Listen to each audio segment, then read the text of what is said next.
You should have just hit that record button while we were going. I've already hit the record button. Oh, we're we're recording. live, pal. Yeah, we're going. I had one question. Cheese. Uh-huh. I peeped the other day that your name was spelled Chesseman or C. Is it? Yeah. So is it Cheeseman or is it Chessman? It's Cheesman.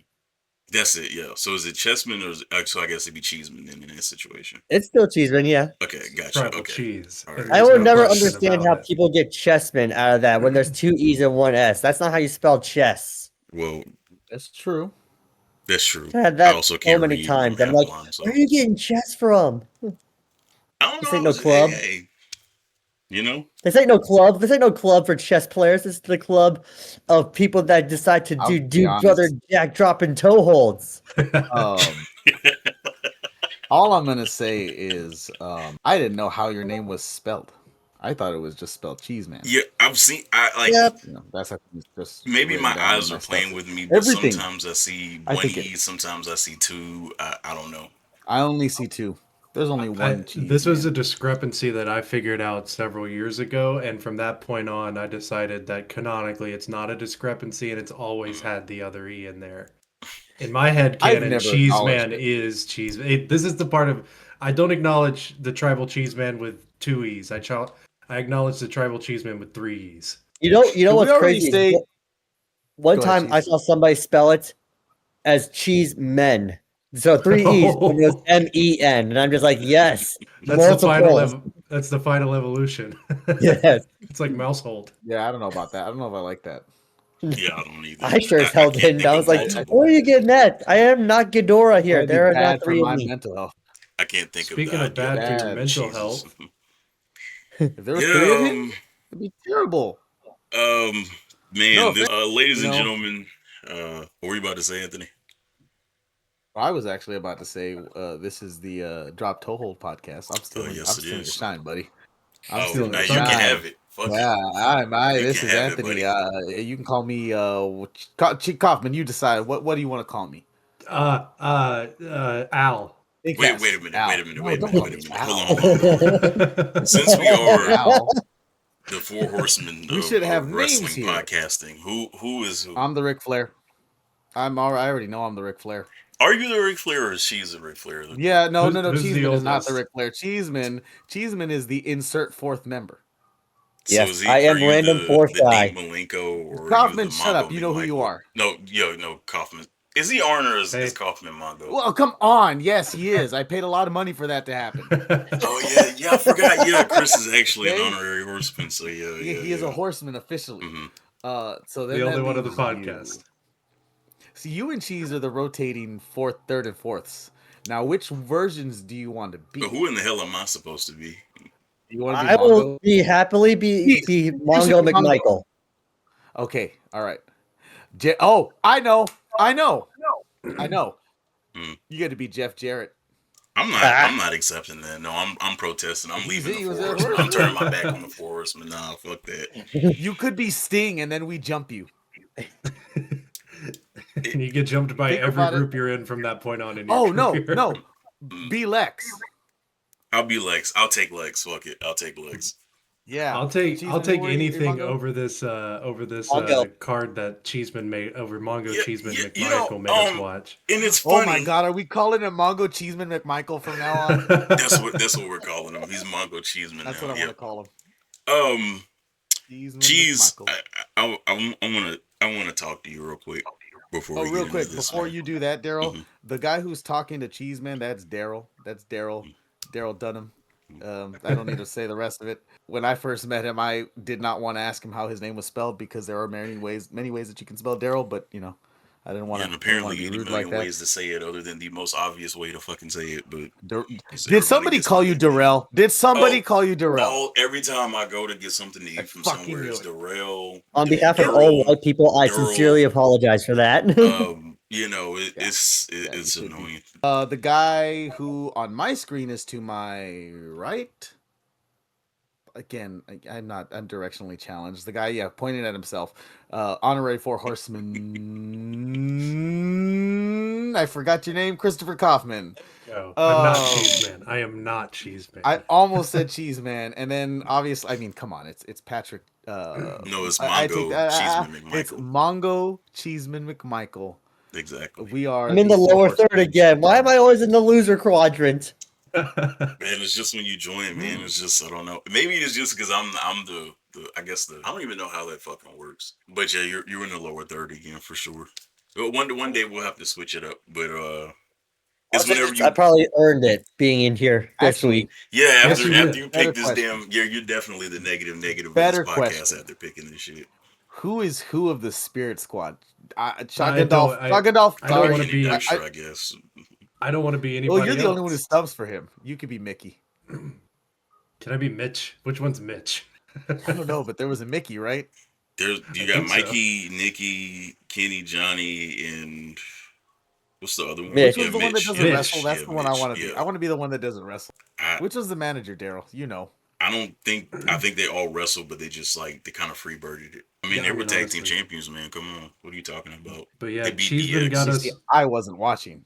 Cheeseman got us out here watching 2006 Survivor Series. That was what we are here to review. And Cheeseman, why don't you let the audience in Yeah. on a little bit of a Yeah, little why bit don't you of have a- much to little bit contribute of to the a show, thing? Patrick?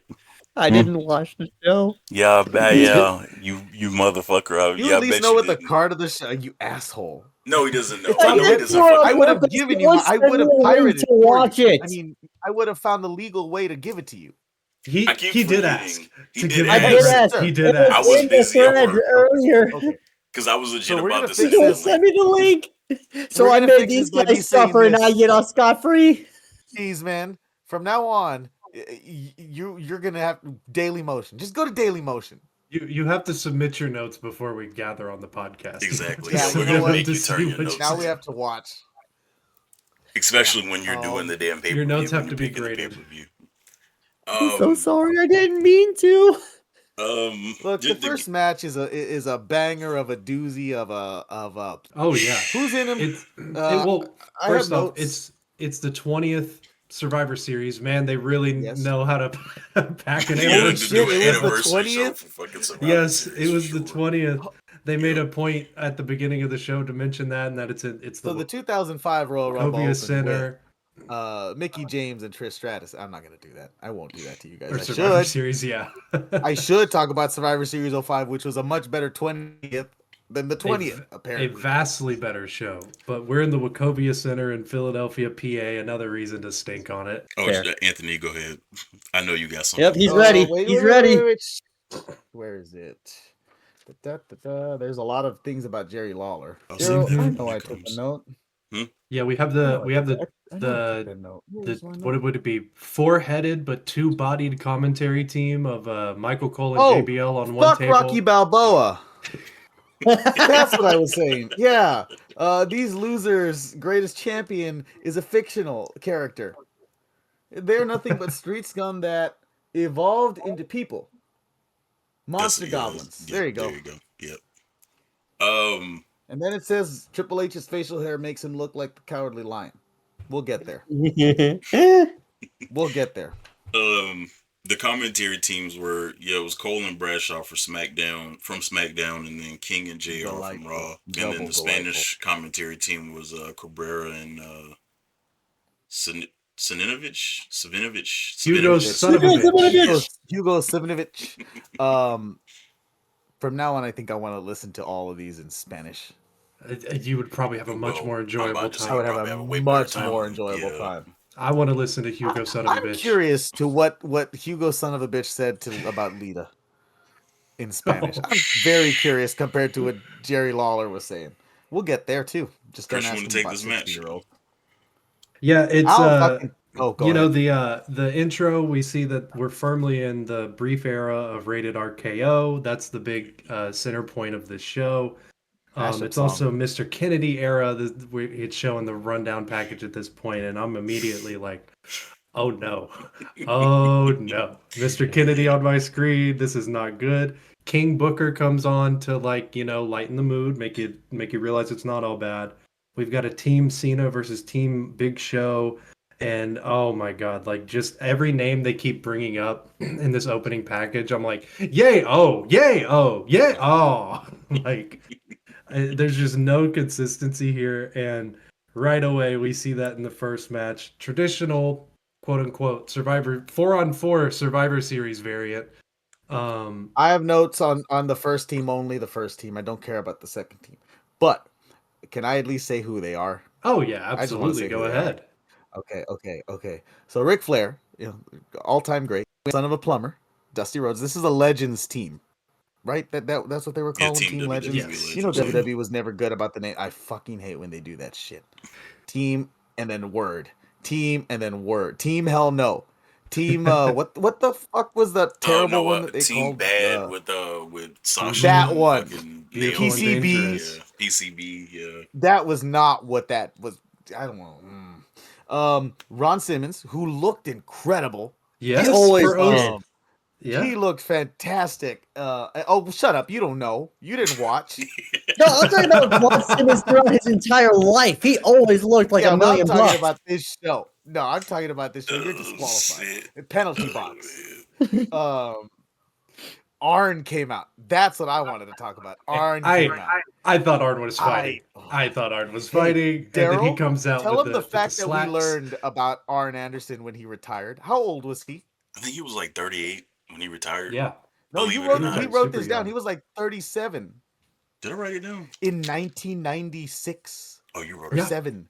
Yep. Like, think about that though. If he didn't He have looked that injury, 53. he would have been in this match. Undoubtedly. sure. Yeah, if he didn't have this injury, He would have been worked in for Matt Evolution, Bernagel at one probably. point. Who would they have left? I guess he just would have been a part of it, I guess, which would have been cool. Yeah. But No, they would have just not included Batista. I'm sorry. Somebody's then- got to go.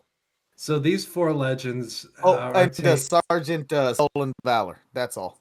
Oh yeah, Sergeant Slaughter also Sergeant comes Slaughter. out here. This is when And like then his kid followed him. this out. is that like 10-year, 15-year stretch where like anytime they needed a legend on Raw to just lose, they're like, hey Sarge, shave and get out there. I mean, you got two Oh, more bumps boy. in you, man. We got a ham sandwich and a handshake They for you if you want to go beat out on there him, and man. take a bump. They beat on that man for a solid decade. Yeah, Plus. and they in this case is the Spirit Squad. I don't know which of the 5 were the 4 I know which in one's this Dolph match. just because of the chin. One of Johnny, them's Kenny, Dolph Mikey, Ziggler. and Nikki. One Nikki of them's being Kenny Dolph Dykstra. Ziggler, yeah. The other 3, I don't know what they're doing these days. One of them's in Darrell, did you? NWA, but I can't remember what their name is or which one it is. But Oh, that one doesn't of them's count in as anything. NWA. No, it doesn't. But yeah. Uh, Rick gets a Tyrus big is in pop here. NWA. It does not count. Is he even still wrestling or did he retire? I think I don't know. He doesn't- didn't I don't EC3 retire him or some stupid ass shit like that? But Oh, Bubble Guts, you mean? yeah, Bubble Guts Rick Carter the got- Third.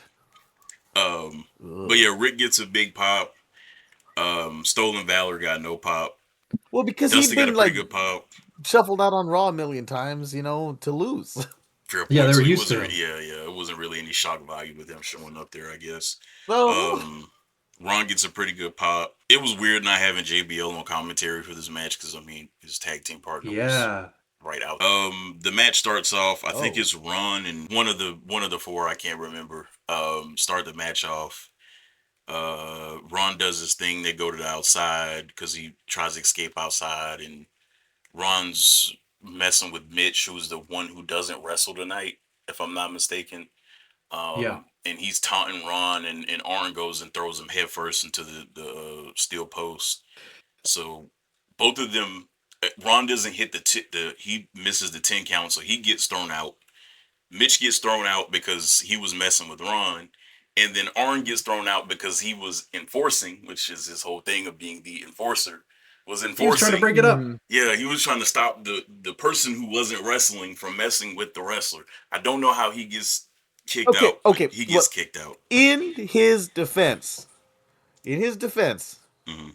that referee, for all we know, could have just believed that whatever one that he was fighting was one of the ones in the match. Anthony, I hadn't even thought about that until that might have been the case. Quintuple magic. I hadn't thought about it until just now. Where I'm, oh my god, that's the name of the episode, Quintuple Magic. It's either that or something involving Cheeseman and being locked away in a shadow realm over there. And like, I guess it makes sense watch the shit.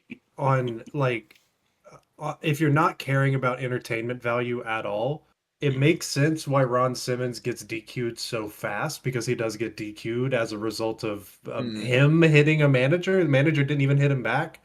Do any of the legends actually eat a pin? I think the only one who eats a pin is Slaughter, isn't it? Slaughter. Yes. Slaughter and Dusty. It is. He's the only one. A note on Simmons, he's in this match so quick because it was supposed to be Roddy Piper. They mentioned that on commentary, and I think in real life it was supposed to be Roddy as well, but Roddy couldn't go. And they switched Ron Simmons in there last second, which would explain why he was only in there for 5 seconds, gets himself DQ'd, and walks to the back. He wasn't ready, but he was ready enough, I guess. And I don't want to say like he's still ready enough to hit a spine buster. Yeah, you'd think, but I bet he wanted to. I bet he pitched a lot of stuff that he could do, but they're like, no, just go get yourself DQ'd and get out of there. No, Flair's about to go over on all 4 of the Nickies that are out there. So can we just get to the raid? I don't think we need to break it down. Flair gets the win. I will say that there was some entertaining stuff, like a couple of entertaining things during the match. Flair doing Flair spots, falling Flair on did his his hip Flair all thing. over the place. Dusty came in, he did his thing, got the crowd going for that. Oh yeah, Dusty was in this. How did I forget that already? Yeah, Dusty eliminated Nick with just a elbow, which was, I'm like, holy shit. Dusty was the best part. But Dusty eliminates Nick with an elbow, which is Dolph Ziggler, aka Nick Nemeth. I think Slaughter got pinned by Nikki off of a Enziguri or something like that. I don't know. He gets hit in the back of the head. They just kicked him in the back of the head. Slaughter weapon. is he has someone in the Cobra Clutch, right? Yes. And then in the Cobra Clutch, they just all of a sudden, the way it's framed, you just see a foot hit the back of his gigantic ass melon, and he just drops, pin, out. Yep. Mm-hmm. Dusty ate a pin, right? Yeah. Yeah, he got pinned by Kenny. He was ganged up on, and then tried to just walk off, getting like beat up, and he hits Kenny with the bionic elbow, but Kenny rolls him up for the 3. Of course. And then Flair goes on a run. Yeah, he just goes superhero and eliminates everybody and then wins. And then the only other notable thing I have from this match is that Kenny Dykstra hit a nice leg drop on Rick after the match to try to give them back heat, but I don't think anybody gave it. His leg drops were always like, I don't like. Does anybody have a better diving leg drop than Kenny Dykstra? Well, I think the only other person that consistently did one was Matt, and it did not look as good. A what? So, diving leg drop. Carmelo Hayes is up there with the nothing but net. Oh yeah, I got the nothing but net. Wait. You know who hit an awesome diving leg drop? Rey Mysterio on Chris Masters at Survivor Series 2005. Vastly better show. Cheeseman, why couldn't you have remembered 1 year earlier? Yeah, Mongo, Cheeseman, McMichael. I gave this match half an SS. Look at Cheese SS because I realized that the initials to Survivor Series probably should not be written down. No, they should not. Definitely should. Or Spirit Squad for that matter. You got half an SS. Or Sergeant Slaughter. Oh, yeah. Ooh. I gave this match a 2 out of 10. It was cool seeing the legends in there, but nothing of note happened. This was just it happened. I was about that. I gave it a move on. Yeah, just a move on. Yeah, let's just move on. Then there's a match that didn't happen. Wait, Cheese, based on our retelling of events, what do you think you would have rated this match? I probably would give it a D because the Spirit Squad pissed me off so much. Fair. Yeah, that's fair. That is actually fair. That is know what? And then Ron Simmons.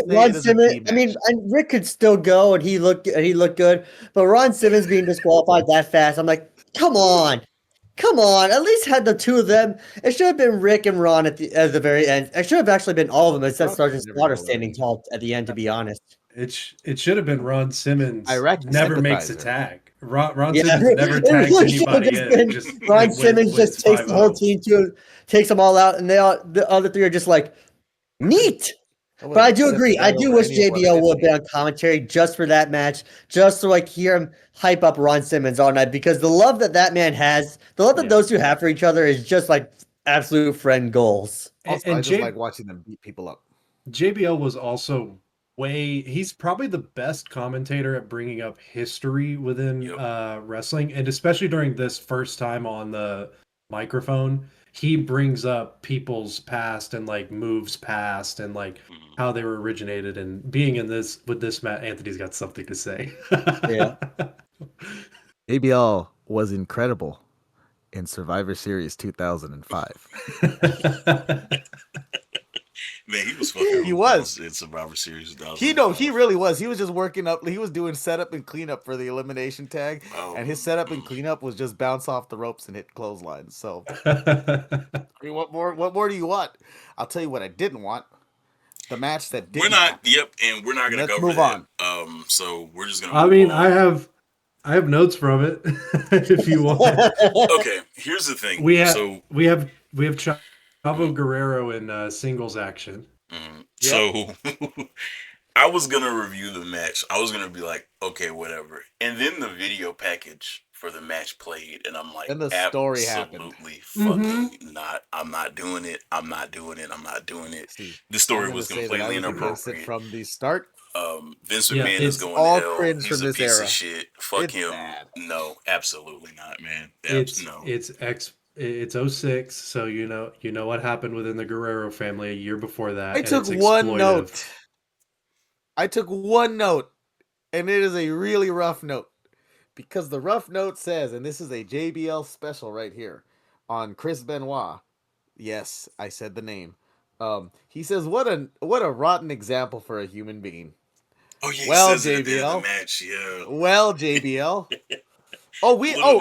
By the way, we skipped the match, and the point that we started at was literally JBL saying that. Mm-hmm. So, yeah, at one point, if you're listening to this and you feel like you're one of those folks who's like, but he wrestled like blah blah blah. No. Hop into a trash can, sir. Let's move on. Cheese or coffee.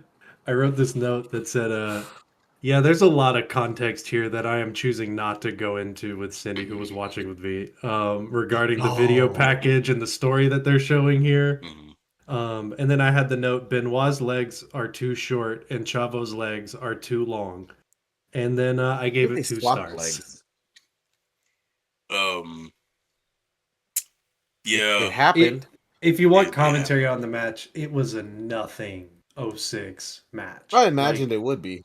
Nothing to write home about. It wasn't good. It wasn't bad. 2 stars. Get out of here. I think we're about to move on somehow to my least favorite segment. Darrell, did you real quick? We have no grades. Real quick. Kevin Knight versus Swerve is the main event tonight. Thanks for dating us, but also yeah, you did just date us. Yeah. I'm like, oh my god! First. No. Timely. She's gonna have plenty of time to watch and sit there and watch the fucking white joke. So you won't have any fucking. I love that joke, Kaufman. That's such a 42-year-old man joke. Wait, what did he say? Shut up. Oh, sorry. I thought it was Kaufman responding there. I thought it was Kaufman saying something for a second. I was like, okay. Oh no, I was trying to figure out what Joe Kaufman made over there. I mean, like if he's gonna date us, at least take us out to dinner first. You know. So yeah, we get a talk. I don't even, man. I want to talk about everything except this fucking show, because especially this segment, these next two. All I'm gonna say is crime time and crime time and. Oh no. God, they were so disrespectful to Lita. Yeah, it's Micki James versus Lita for the women's championship match, and the setup is Lita is so fed up with the crowd mistreating her after the whole Edge Matt Hardy stuff, that she is retiring after this match because she's just done with the crowd and she's gonna leave, which is like fairly decent setup. Like actually, Yeah, 8 honestly. bears. And Micki James is her opponent in this one. There was a little bit of a backstage segment beforehand where what's his name or what's the Lita runs that whole situation down. Cindy had the note at this point about Edge. He looks like Matthew Lillard mixed with JD McDonough. And if you look at Edge, it's spot on. Yeah. She also had the point. This is an aside that Hacksaw Jim Duggan looks like AJ Styles. Look it up. It's correct. That's a side note. But Lita hates on Philly, wins over big points with me and Greatest opening Anthony. wrestler of all time. Edge Opening match wrestler of all says time. he's going to take care of the Hardys, and then Crime Time sneaks behind them and steals stuff, which gets paid off in the next. At the end of the next he steals match. Lita's underwear. They steal Lita's stuffs. Okay, Mhm. they treated her horribly. She should have left that company. It's a shame it wasn't an injury. She should have. Oh God, I say go to TNA, but that's never the right answer. I'm about to say it Yeah, probably there's would a have ended well if she there's a went to big TNA. there's a big host sign in the crowd. Mhm. Lita and Micki have like a little moment at the start. Like this is Lita's going away. They kind of have like a little like, acknowledgement of each other between, coworkers and stuff like that. And they are both in the most 2006 outfits I have ever seen Yeah. on both ends of the spectrum. I can't talk about those outfits, or we won't have a podcast anymore. Mhm.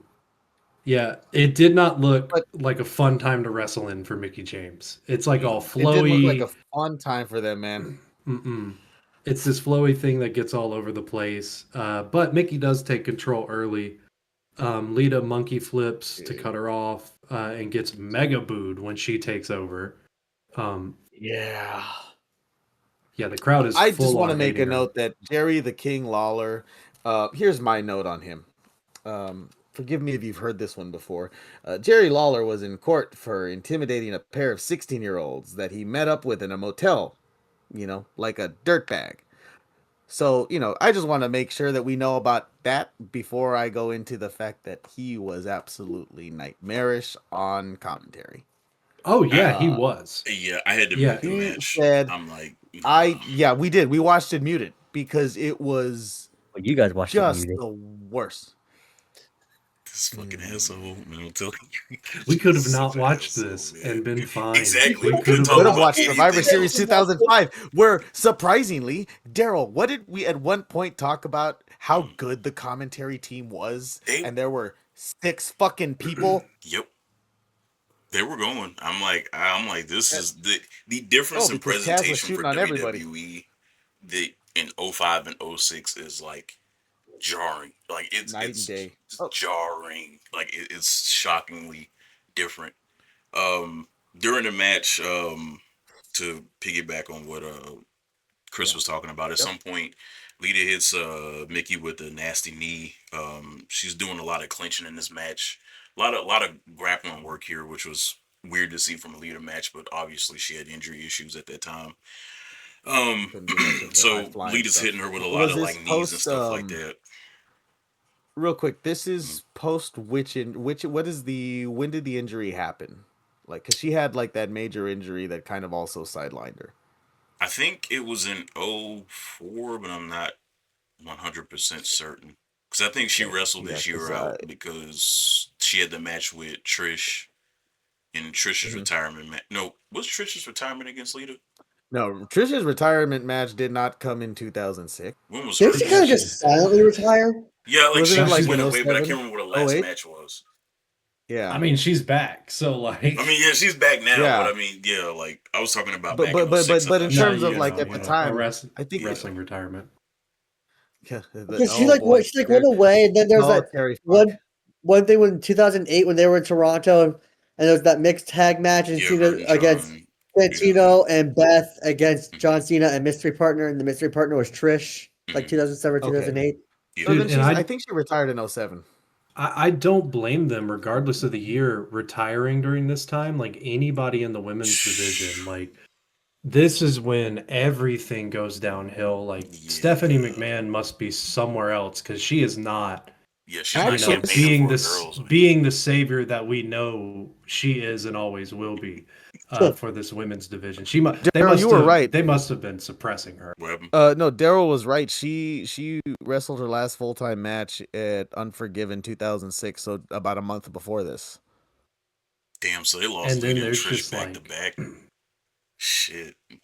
And they don't have a women's I hate to say this, like a women's wrestling division, let's call it that, instead of like a divas division, until like 2016. Yeah, I mean, like they don't have a legit one until then. You have a couple of people trying to hold it down. Micki, Gail Kim when she came back, Beth, Melina, whenever they would let McCool go for more than like 3 minutes. Natalia. Yeah, Natalia. Like this is the kickoff of an era where we're about to say, man, I wish she would have came up in this era instead. For a lot of these people. Yeah, who, Kelly could have done so much more if they were given the opportunity. Katie Lee Burchill was another one who could have did more in the E, but yeah. So anyway, the crowd's chanting, "She's a crack whore to Lita." Man, this was rough. Being such a big Lita fan, watching this match every time I go back and look at this era, it incites a rage in me. But this specific match in particular, like the worst thing about all of this is that in the whole Matt Hardy Edge Lita scenario, like Matt Hardy and Edge didn't really get admonished for any of that at all. The person who took the brunt of the heat for that was Lita, and she had to wear that, and it got so bad to the point to where she was just like, I'm tired of this shit. Mm-hmm. And she had to go away for 12 years in order for her to really be appreciated again. Because I think her next match wouldn't be until the 2018 Rumble. She was the champ. Yeah. And was still like, I'm getting treated horribly. That's how bad it was. I'm going to drop this title because I just don't want to be here anymore. It got that bad. Mm-hmm. Actually, you can take this payday and I'm leaving. Yeah. Like you can have the 10 pounds of gold. I don't want it anymore. Mm-hmm. They had a decent match over here. Micki tries to regain control after the knee drop. Lita hits her with the Russian leg sweep. Lita hits her with the stiff suplex. Like I said earlier, she was doing great work as a heel. Lita goes for a crossbody. She misses. Micki gets control. At one point, she goes to the top rope, gets caught. And then Lita hit her with a backdrop driver off the top rope, which was nasty. Lita and Micki were doing a strike exchange, which leads into that Micki. I never knew what to call it. That kick she does, like that reverse roundhouse kick or whatever you call it. Hers is the Mick kick, Mick kick, right? Yeah, I think it's just the Mick kick. Yeah, so. She hits a Mick kick, and then Mick hits a nasty fisherman bridge, gets a 2 count. Micki gets sent into the corner, elbows Lita, goes through that top rope hurricane run as she always did, but it got reversed into a wheelbarrow facebuster. Lita hits a Lita salt, 2 count. Then, that JR incorrectly calls a Lita Conrana. Yeah, Lita Conrana. That tripped me out there. Then they have a roll-up sequence. I think Micki ends up getting the better of that. Lita kicks out, and then Micki hits her DDT for the win. Micki wins the championship.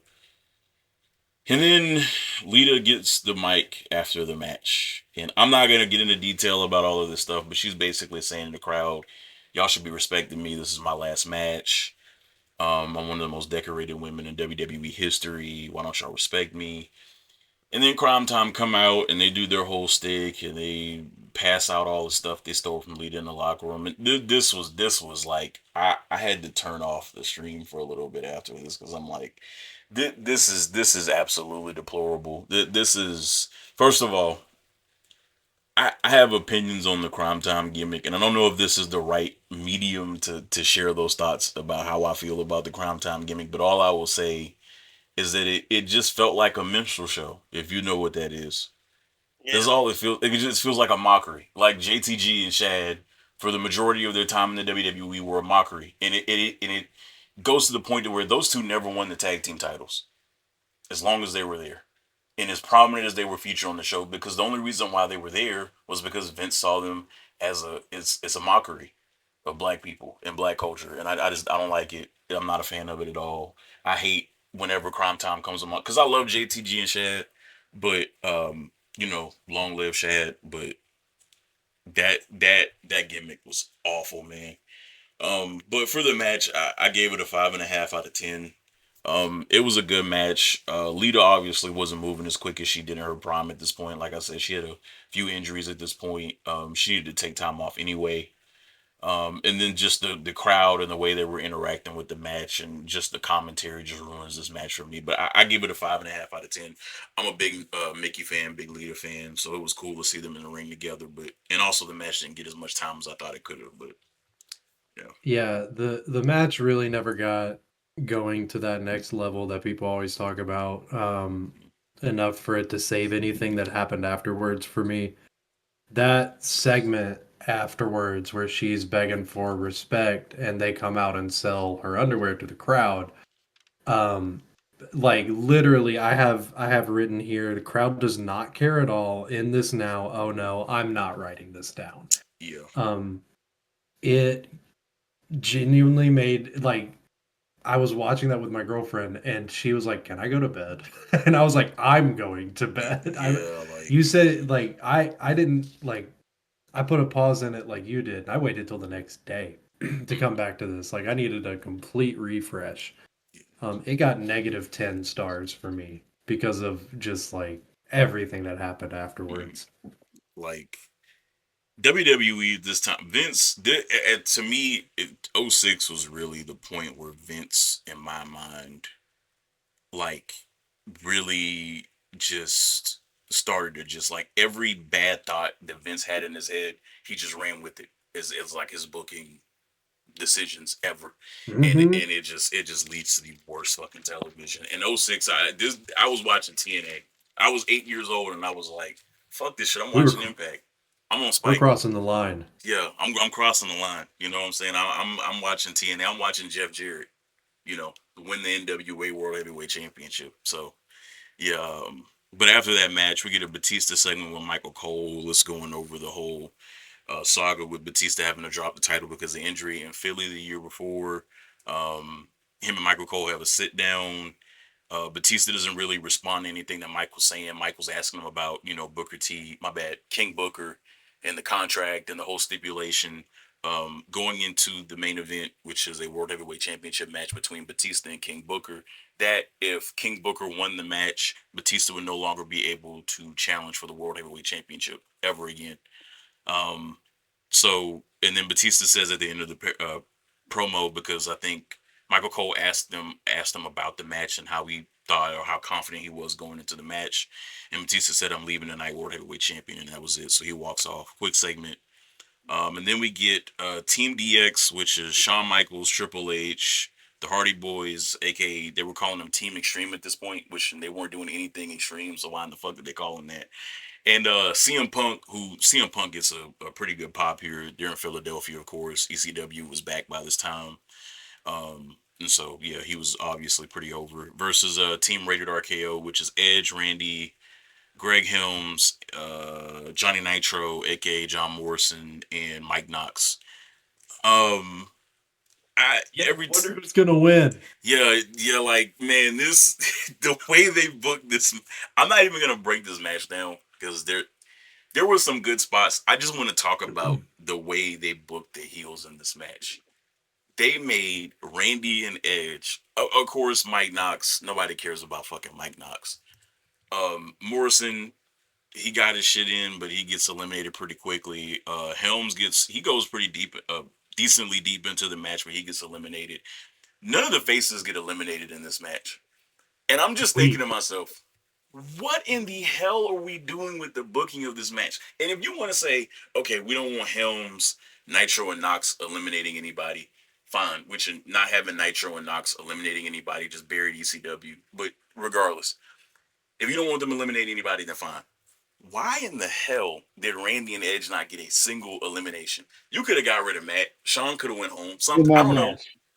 I don't know. Just they didn't eliminate anybody. Like Oh yeah.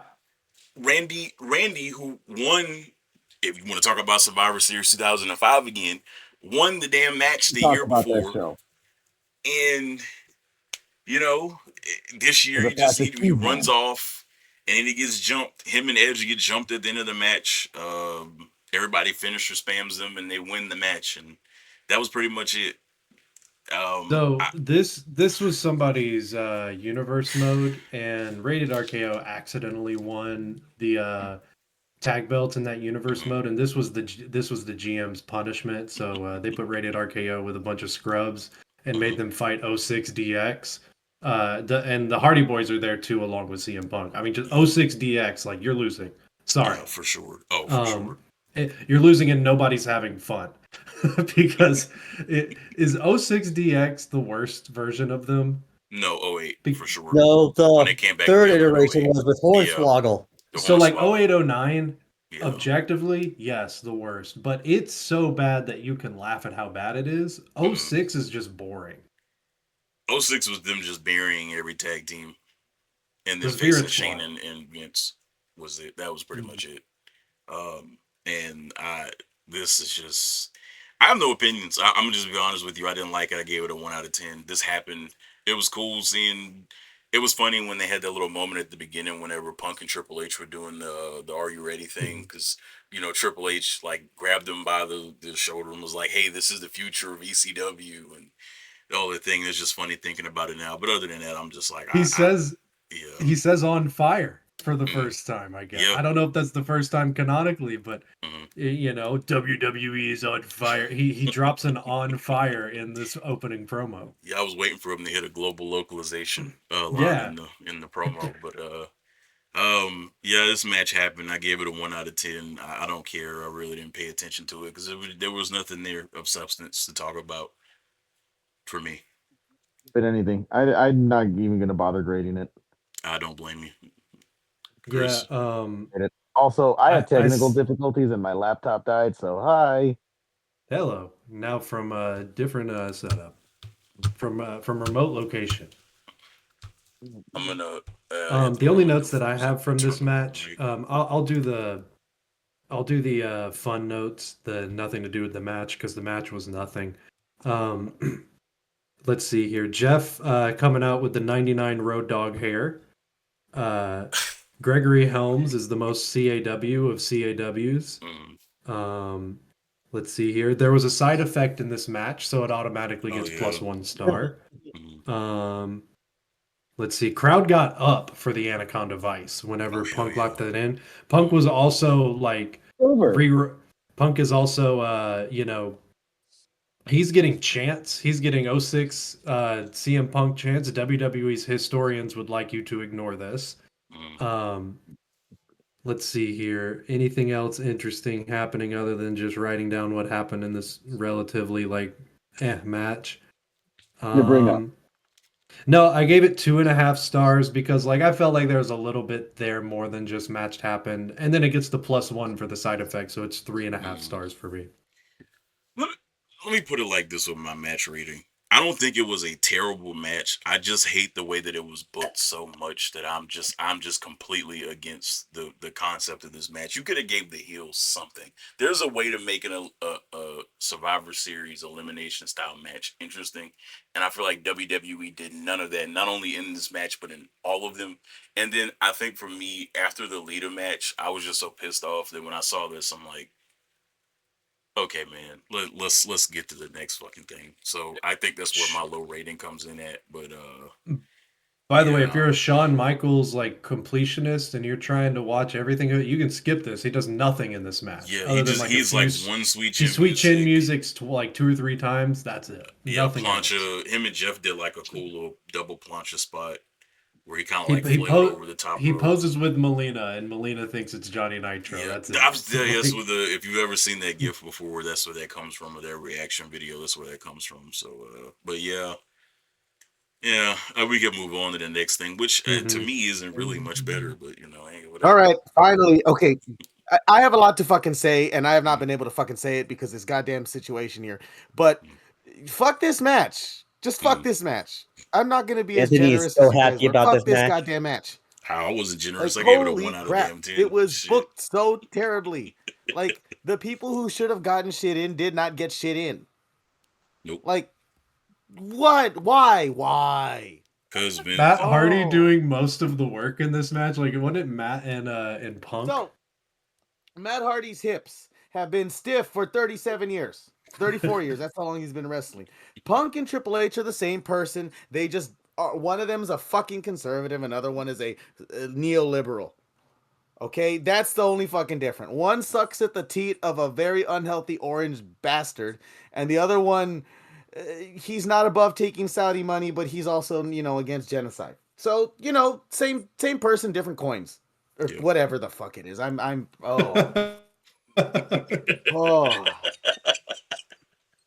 Oh. So next, this will make Anthony real Jeff happy. was thick, by the way. He was like thick. Yeah, thick. this is he was never that skinny. Or he was never that big. This was off of his TNA run too. So another note: Jeff and HBK's tandem springboard to the outside. Yeah, where HBK nearly flipped himself in three times over. With what was he doing? Hey man, he was feeling the vibes out there, man. Living, he was just letting for the moment. Exactly. All right, I'm doing this next match. I want this next Cheese, to wrap this boring match up, would you ever style your hair like 99 Road Dogg or 06 Jeff Hardy? My hair doesn't do that. My hair turns into great a helmet. answer. My hair doesn't great go down. Answer. It goes out. You should see my high school pictures. It was bad. I mean, they probably look like mine. What were you about to say? Right, with the, I think he said he. I don't know if his laptop died again, but he's. Died again. No, it didn't. I got to snooze. I got to sneeze. God dang it. Yeah, snooze. Speaking of sneezes, we got this first blood match. I'm back. Nope, I'm doing this one. With Undertaker and Mr. Kennedy, and Anthony has the reins. Never got it. Never will. Don't care. That's all. It was funny whenever, as soon as Mr. Kennedy, the video package played, like you hear like Anthony's whole like mood, like on a snap of a finger, he got pissed. I'm like, Jesus Christ. I don't fucking get it. And I'm not gonna sit here and make you guys explain it to me, because a lot of people have tried to explain it to me. But Anthony, I don't get it. What about the August? There's nothing. Look at the facial reactions. I don't know. I don't know what that is, man. You don't know the August one? You've never seen that clip? No, I don't pay attention to Ken Kennedy. God. Oh my God! I just nothing about the guy is interesting. His promos weren't good. His wrestling wasn't good. Nothing about him is good. He wasn't fun to play with. Cheese curd. Nope. He wasn't fun to play with in the video games. He wasn't. His song sucked. It did. I do have. To your point, Anthony, I have. Wait, which version of the song was playing? It was the first. Because it matters. Yes, it does. No, it doesn't. Yes, it does. No, there's one version that is incredible, and there's one version that's stupid. Nope, they're both ass to me. Do they both have lyrics? Yeah, they both do. But one of them, it's the same lyrics, but one of them is like song like super fast, like almost country sounding. The other one sounds more metal and much better. This one was the country one. Either one. Okay, then yes, I agree. That's the shit version. But there's the version on the Monday Night Raw Greatest Hits. One that has like all like the top like superstar stuff. That one is on there. That one is a fucking banger, and I will hear no other. Yeah, I don't care what you say because you didn't watch the show. So, anyways, what I am gonna say about Ken Kennedy is, this is the same person who started a wrestling school and then closed the wrestling school without telling any of his students and just left with their money. Anthony, right. What wrestler hasn't committed a life grift for people, man? Come on, like, I didn't say that. With the program, man. Hey, I bet you the Hardys did. Well, Jeff didn't, because Jeff was too busy grifting himself. Well, I was about to say I don't. Yeah. Anyway, but I have the note. I have the note here. I never liked Kennedy, and then directly under it, Mr. Kennedy. It's also legit. That's the only thing about Kennedy that anybody fucking likes. He had bigger aspirations besides the WWE. He had aces and eights in his future, man. Exactly. That's such great shit. He did. Exactly. He had bigger places to be. Great shit. He said, "I am putting Hell's Angels on a wrestling TV show, whether you like it or not." Bro, he was doing shit with Bischoff's kid. Like, that's like what better thing to be doing in wrestling than to be I gotta go snooze again with Bubba Ray and what was Garrett Bischoff. There you go, man. Like, this is just great TV, man. But this match, it happened just like everything else on this show. Yeah, JBL drops this line during Kennedy's entrance where he says, like, "We have seen the gentrification of Mr. Kennedy's career." And I was like, I don't think JBL knows what gentrification means at this point. I'm glad that you brought that up because I have that note. I was like, I don't think he knows want to what bring that out word another means. note. I don't know what I was trying to say here. Oh, this is a failed joke, but I was gonna make a joke about old Mark and how at one point I was pretty sure I wasn't gonna see blood dripping down his forehead. I was gonna see hair dye dripping down his forehead. That shit looks rough here, man. He was gonna have a Giuliani moment at any moment, and it was just like he just be a ginger. This is also it's scarier. This is also a pre-divorce Undertaker because he's still got Sarah on his neck. He's still got the Sarah on the neck. Sarah Assas. Sarah, it's not gonna exactly. Focus, but it's right there. By the way, you want to know how much this match pissed me off? These are the last notes that I took of the whole show. Of the whole show, I was done. And I at one point I you know what sent me over the edge when I heard for the bajillionth time best pure striker in the game. Yes. Yeah, I knew it would be that. MMA Taker, man. What are we talking about, bro? Get right. The Hell's Gate submission move. He was doing guillotines, man. Come on. What better worker could you get than pre-2008 Undertaker? Come on. It's time. So, how could we have made Undertaker better in the ring? So, suggestions. I have a take. So, Anthony, we were watching the pay-per-view, and Anthony made the comment that he asked if Taker was really one of the better big man workers in WWE history. He's not. And I had the take that he wasn't a big man worker. He just happened to be tall. And I think a big thing, a big hindrance to Taker up until 2007 when he had the Mania match with Batista, which I think was the turnaround point in his career. And crazy enough, it happened 2 decades into his fucking career. He still couldn't go more than a goddamn month without an epic stinker, though. I do want to point that out. I think one of the biggest problems with Undertaker during his career and his in-ring work is that they put him in there with other big guys because that was obviously a thing that was going to catch people's eye when he should have always been working with smaller guys. Taker was better when he was working as the bigger guy. When he was working with Show and when he was working with Kane, the shit always sucked. It never had any flow to it. Giant Gonzalez. Tensai. To me, his only good big man match was probably Vader. I called him a million different names, by the way, and I picked Tensai. Great that's the best version of Albert, man. Khali sucked, which Khali's knees were fucking cooked by the time he got to the E. But I love me some Mark Henry, but I'm not revisiting that casket. Yeah, match. Another terrible match. But him versus Batista was a good match. Him versus Edge was a good match. Him versus Shawn 1 and 2 was a good match. Him versus Triple H. It happened. They were both good. I don't like Great Khali at all. What a waste of my time. What a fucking waste of my time. Fuck Vince McMahon. This pay-per-view sucked. This pay-per-view fucking sucked, guys. Oh, and then didn't he fart on Natalia or someone farted with Natalia or someone? Wait, what did I just say? He did, actually. No, I think he did. That happened. That was on the show. Something like that happened. Speaking of farts, there's a sign that says "Hi Fish." Bobby Fish? I don't know. Maybe. You never know. But it just says "Hi Fish." Where is the lie? But yeah, I think Ken Kennedy. Oh, go ahead. Ken Kennedy does go for a flying nothing at one point, and I'm trying to. There's this note where it leads up to where JBL says something that I wanted to point out. Oh yeah, Taker randomly hits a superplex. I don't know how often he hits that. That was wild. And then JBL invents the word instinctivated. Instinctivated. He goes, He goes, that's got to leave the Undertaker instinctivated. I'm like, that's not a word, JBL.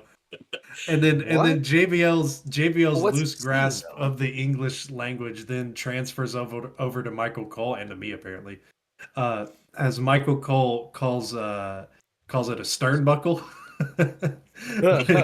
when like somebody's Oh face boy. gets hit into one, like I don't know what it was about this match particularly, but JBL just forgot how to speak because and they didn't it give just a bled fuck, over to just like Michael Cole. everybody else didn't give a fuck about Can this we damn skip match. to the best part of this entire show? So I want to get to the end of this match. So of course, MVP The murder that occurs. and Kennedy were beefing because Kennedy kept throwing MVP to the Brothers of Destruction. Kennedy, yeah, I think I said that right. I don't know. Ooh, yeah. Kennedy Yeah, keeps you throwing did. MVP Whatever. to the Brothers of Destruction. So MVP's like, hey, I got your back. You know, we're the futures of SmackDown, blah, blah, blah, blah, blah. So during the match, Kennedy gets hit with something and his mouth is bleeding on the outside. The referee doesn't catch it. MVP comes out, wipes his mouth, makes sure he cleans up the blood so the referee doesn't see it. And it's like he's about to help Kennedy to the back, but then he throws Kennedy back in the ring, basically doing that to make sure Kennedy keeps getting his ass beat. So MVP is outside watching the match. The match is going on, and at one point, MVP gets in the ring with the chair, and he's getting ready to crack Kennedy with the chair, but the referee tries to stop him, and they're wrestling, and then he cracks Undertaker with the chair. So Undertaker gets busted open. Referee sees it. Match is over. Kennedy gets the win. You would think this is this big moment for Kennedy, right? You know, he's gonna get over. No. He, like everybody else, has beaten the Undertaker.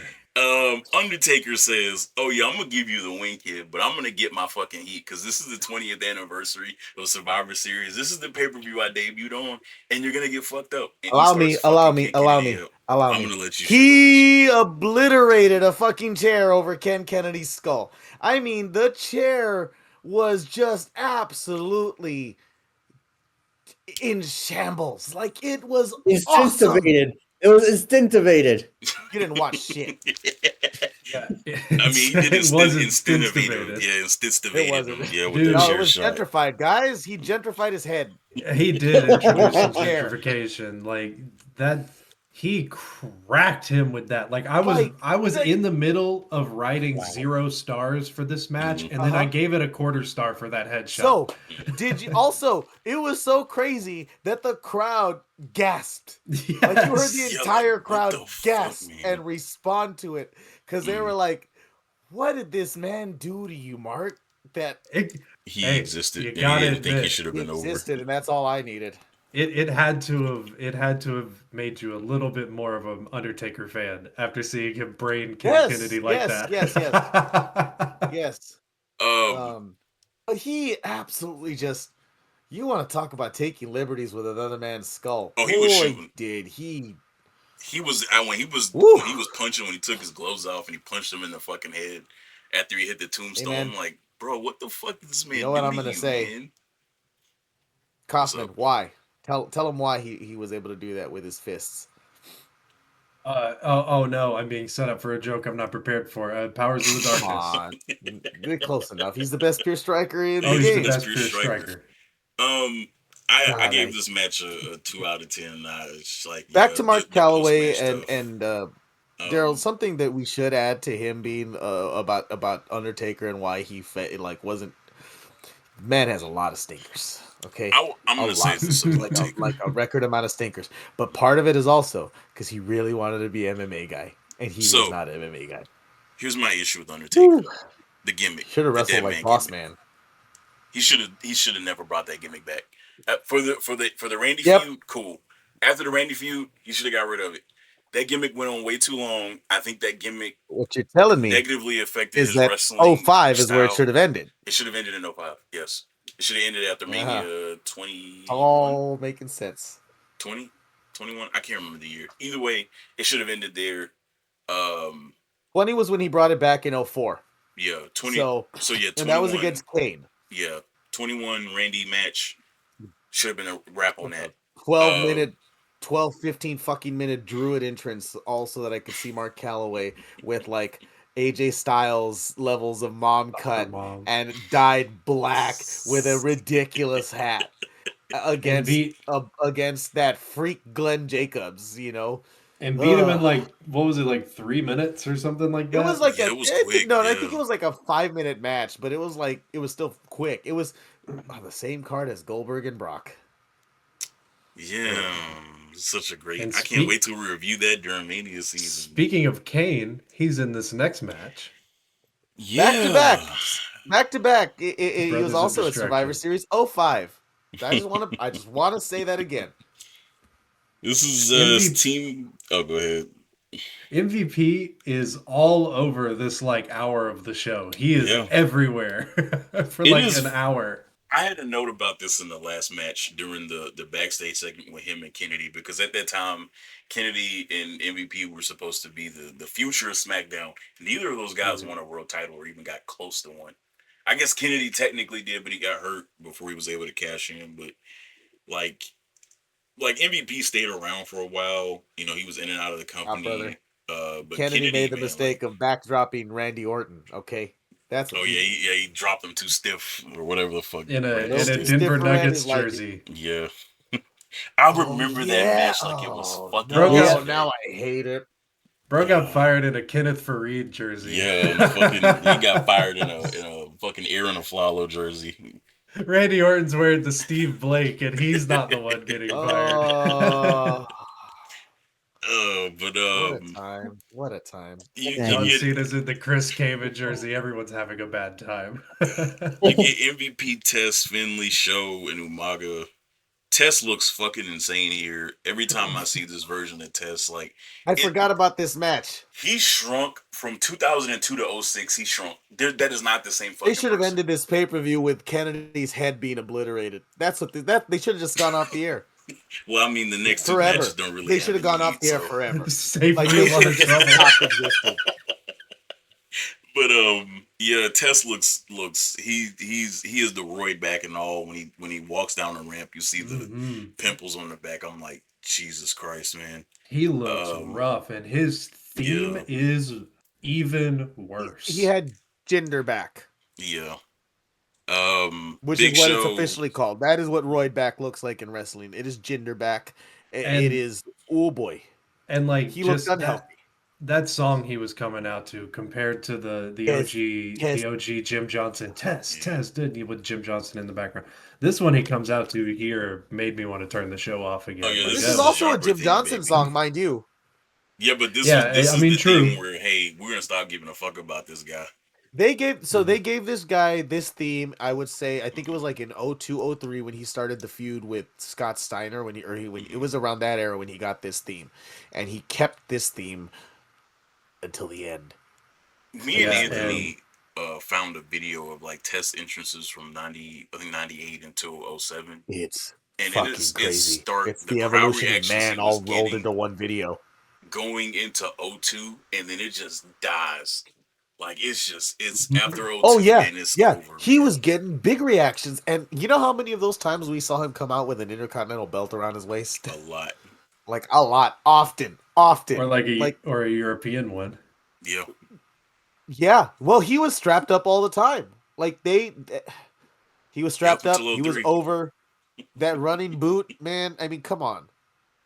And I'm gonna be honest, this team of heels they got here, like I know a lot of people clown on this era roster. I love these heels they got here. They got MVP, Test, Umaga, Finley, ECW champ Big Show, who looks this theme Big Show. I only dislike two of these people. I actually like most of the people you mentioned. It's a shocker.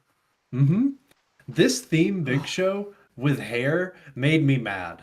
It made me so mad. Also, man, Big Show just looked rough here, man. Like, oh yeah, this is the Big Show that was getting ready to main event ECW with Undertaker, where he looked terrified. This is cursed Big Show.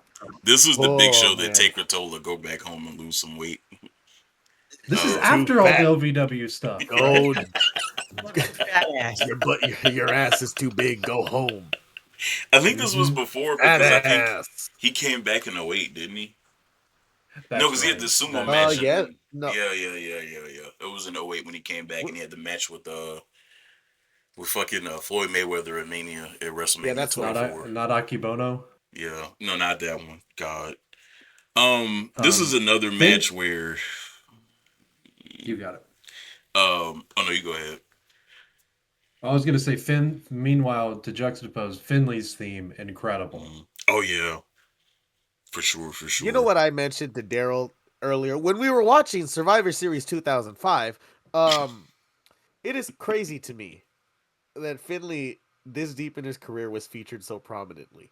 It's just weird, isn't it? Like, I see videos of him wrestling Macho Man in WCW in like 1995 or 6 with the hair and with a mullet. Yes, with the mullet.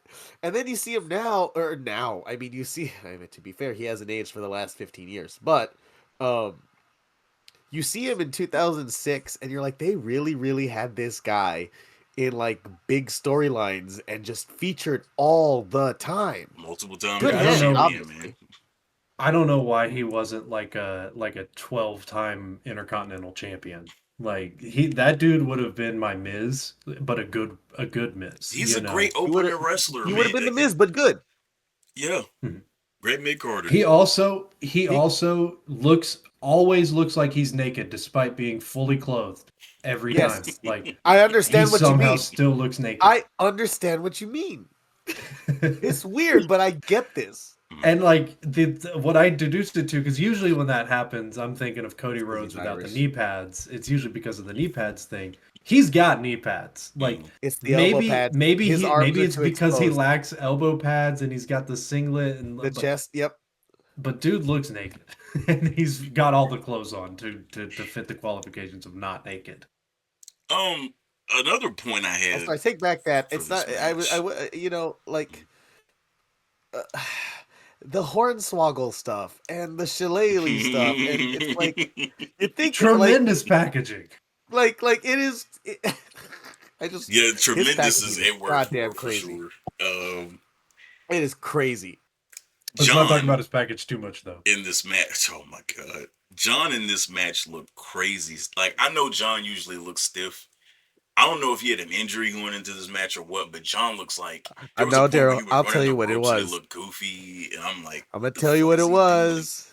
What? It's really hard to move when you're on a cycle. Fair point. Yeah, fair point. Yeah, because at this time, Cena was fucking. He was a big boy. The agility was given up for the mass. The face team in this match, by the way, which we haven't run down yet, is RVD, Sabu, Bobby Lashley, Kane, and John Cena. What a fucking weird mix. Kane gets no reaction here, by the way, which I thought was hilarious. Slow chemical Kane gets no reaction. No reaction. No pop.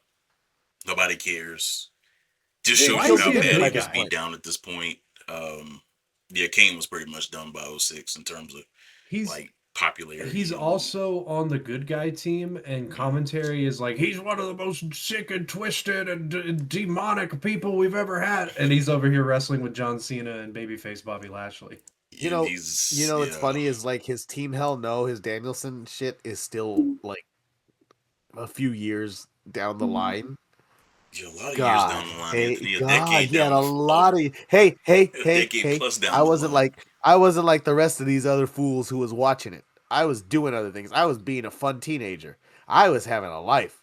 I was not sitting down watching Survivor Series 2006 and getting pissed off at all the goddamn racism and all the sexism. Who else wasn't watching fucking Survivor Series? And I know who else who wasn't watching it. Yeah, I know who else. I sure do. I wonder who they're talking about, you guys. Yeah, I wonder who we're talking about. Mongo Cheeseman Michael. To quote fucking what's his name? Santino. Tommy Pickles. Tommy Pickles. Tommy Pickles never said "son of a bitch." He said something like it. In all grown up. There you go. What a terrible show that was. A very bad fucking God, I hated what they did with fucking Rugrats. I hated all grown up. Somehow they made them look disgusting as teenagers. Like you all got extremely ugly. Like holy crap. All right. Enough of the Rugrats. What else happened in this match? There's one more match left. Let's see here. How would you know? Umaga got himself DQ'd to start the match. Because we gotta have two. we got to have 2 Survivor Series matches where the first guy gets DQ'd. We just have to have that in the same show. Course. It's got to be in there. Did somebody get DQ'd in every one of these? How many Survivor Series traditional 3 Survivor Series matches? But there was 3. Yeah, I don't think anybody got DQ'd. Clean swept. Yeah, they got all of them got pinned in the sweep. Yeah, they got buried a long way. Yeah. Mm-hmm. The Big Show team scene. Yeah, it starts off with a DQ to start. I should have known Umaga didn't want to work the night. Arn Anderson got kicked out of the ring, man. That's when I knew. That's when I fucking knew. They sent Arn to the back, and I was like, "This is done. It's done. We're done." RVD hit Finlay with a spin kick. Oh, go ahead. Yeah. You got it. What were we about to say, Chris? Oh no, you got it. Okay. RVD hit Finlay with a spinning kick. 5-star frog splash. RVD the MVP to get him up out of there. Then Test hits a big boot to eliminate RVD. Tornado DDT from Sabu to eliminate Test. Then Big Show hits a choke slam to Sabu to eliminate him. Slam. I'm gonna write that. Send that to me. Send that to yourself, Kaufman. Somebody, God damn it, copyright that shit. Big Slam is the name. Hornswoggle. Yeah, that Sabu bit right there. He no clips into the ring, by the way, after RVD gets eliminated. Hey, how you doing? Like he's just in the ring. I don't ever remember, like, he is not in a position that looks like I just walked through the ropes. It looks like I just phased through the ropes. He also gets caught in the air and Show one-hand choke slams him. So this is two pay-per-views in a row, 10 years apart, where Show does the one-handed choke slam where I'm like, damn. Yeah, he did that in World War III. Yeah, he did it. Fucking Jeff Jarrett. So what you're telling me, Kaufman, is this is 2K20 Sabu that we're seeing wrestle here. Considering that if he's like clipping through everything. Yes, he's Glitch City.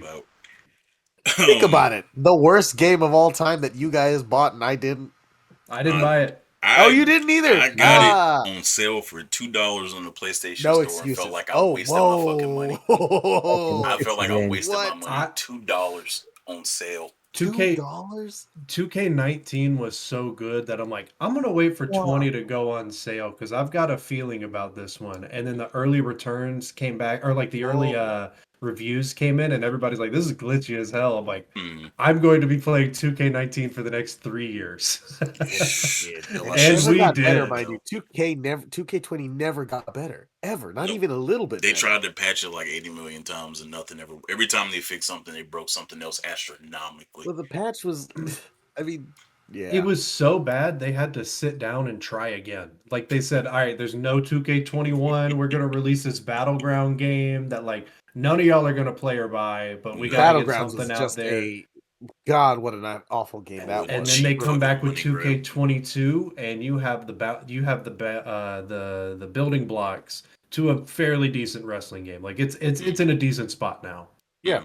Did you guys see that they're like? Last aside about the 2K games before we move on. Yeah, Did you see that there's going to be over 400 wrestlers in 26? Yeah, I'm very interested to see how that looks. And none of them are going to be Danielson. It's going to be awkward to see that. Speaking of Danielson, I've been I've been revisiting 2K14 recently. There were 70-something people on that roster, and we're up to 400 now. That's fucking crazy. That's insane, isn't it? Speaking of 400, Big Show looks like he's eating 400 people in this. Yeah, there was a specific. They said, Darrell, you wrote it down. You wrote it down. I told you to write it down. 517 pounds. Yep. And I believe he was every bit of 517. Yep. You know, because WCW used to always exaggerate Big Show's waist when he was in WCW. Like, he's 500 pounds, and I'm like, he's got to be like 385 at most. This dude's lean as hell. Here. He's definitely 5'17". Also, that number is way too specific for it not to be true. But at one point, Kane and Big Show, it's the 17 for sure. Kane and Big Show goozle each other. For some reason, this gets a pop after like the 80 million time they had done that at this point. Bro, it always gets a pop. I'll tell you when it didn't get a pop. It didn't get a pop a few months later in ECW when they were main eventing that shit. Nobody cared about ECW at that point. Boy. But then Hornswoggle runs in to distract the referee, which this spot was awkward as hell. Finley hits Kane with the shillelagh, how you want to say that shit? Something Irish, I don't know. And He's then Big got a Show choke second. slams. Yeah, because they took the first one. So he had the second one, hitting under the ring with He's got Hornswoggle a or some shit. second hidden shillelagh. Yeah. This dude Finley thinks of everything. He's awesome. But Big Show chokeslams Kane. Kane gets up out of there. Kane legit did nothing of significance during this match at all. Lashley hits a. I have an idea that just hit me. What's up? I know how we start the Finn Push 2026. Let's make Finley his manager. Finley and Hornswoggle. Ooh, wait a minute. His trainer coach. You lost me with fucking. No. Fine, just Finley. You had me. You lost me. Yeah. Fine, just Finley. Fine. He could be his trainer coach. Come on. Mm-hmm. It would be good shit. Oh, for sure. Just don't Big include Push 2026. Hornswoggle. Well, yeah. Fine, we'll get another one of them. Oh, nope, stop. But Lashley hits a beautiful exploder to, I forgot which one it was. I think the Finley. And then at some point, this is one of the worst spots I've ever seen in my life. Finley picks up Hornswoggle, and he's getting ready to throw Hornswoggle on Lashley, but I think Lashley ducks. Cena catches Hornswoggle, and then Lashley hits Finley with one of the worst spears I've ever seen. Yep. And so when Cena catches Hornswoggle, Cena's getting ready to put him in a FU, but then Big Show big boots him. But at the same time, Lashley's pinning Finley. No. He does not big boot him. He do? super kicks him. That was not. Yeah. It wasn't a big boot. He did like the full side turn and everything. Yeah. 517-pound Big Show hits a super kick. That man damn near slapped the crap out of his thigh. He was throwing his own super kick party. But, which I would pay money to see somebody use. You know what? Fucking data centers or places. They fucking make me see Big Show doing a super kick party if you're out there. You do it so that I don't feel guilt about it. Yeah, Finley gets eliminated. Yep. Well, nobody's looking. Commentary doesn't even acknowledge it for like a minute. I think they finally acknowledge it once he's rolled. I don't think they rung the bell to signify he got eliminated. He was just out of the match at some point. So Lashley and Cena are the last two against Big Show. Of course, Cena's hated Big Style because it's Philly and it's ECW and blah blah blah. But Lashley, I do want to make a note, guys. Mm-hmm. This is after One Night Stand. Yeah. This is after RVD got lost the title. This is after all of that. Yep. So Cena is like public enemy number one. Yes, you're alone. I'm all alone. Sorry for the listening audience. My face is puffy because my allergies have been woo. We got too many John Bloods on this camera, podcast. Remaining I have to keep muting myself because if not, you're just going to hear nothing but sneezing. So, but apologies. At some point, they hit a double suplex to Big Show. And then just to fast forward to the end, Cena hits an FU attitude adjustment, whatever the fuck you want to call it, the Big Show. Gets the pin. Your attitude. That's what they should have called it later. Fuck your attitude. But yeah. Also, how numb to that spot are we at this point?